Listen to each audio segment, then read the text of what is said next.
బీకేపీఎల్డీ న్యూస్కి స్వాగతం.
అందరికీ స్వాతంత్ర దినోత్సవ శుభాకాంక్షలు.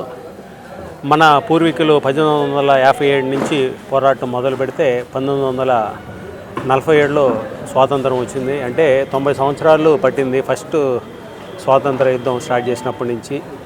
ఇది ఇప్పుడు మనం ఈ స్వేచ్ఛ వాతావరణం మనం అనుభవిస్తున్నామంటే ఇది కేవలం వారి యొక్క కృషి.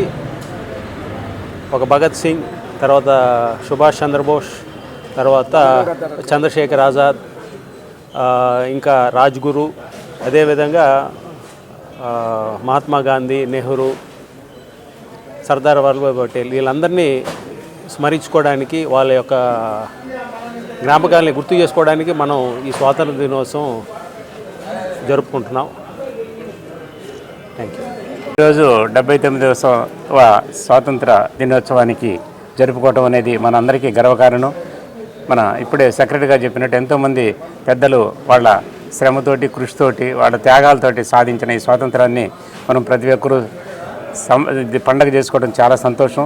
ఏదైతే పెద్దలు ఏ ఉద్దేశంతో అయితే స్వాతంత్రం మనం తీసుకొచ్చారో వారి విలువలను కూడా మనం పాటిస్తూ మనం సమాజంలో ఎలాంటి అసమానతలు కానీ, రాగద్వేషాలు లేకుండా, కులమత భేదాలు లేకుండా అందరం ఐకమత్యంతో అందరూ కూడా చాలా ప్రశాంతమైన జీవితాన్ని గడపాలని వారి ఆదేశాన్ని కూడా మనం స్వీకరించుకొని అందరూ హ్యాపీగా ఉండాలని ఈ సందర్భంగా మరొకసారి ధన్యవాదాలు అందరికీ తెలియజేస్తూ ఈ కార్యక్రమం ప్రతి ఒక్కరికి కూడా మనిషికి మా ధన్యవాదాలు క్లబ్తో తెలియజేస్తున్నాము. థ్యాంక్స్.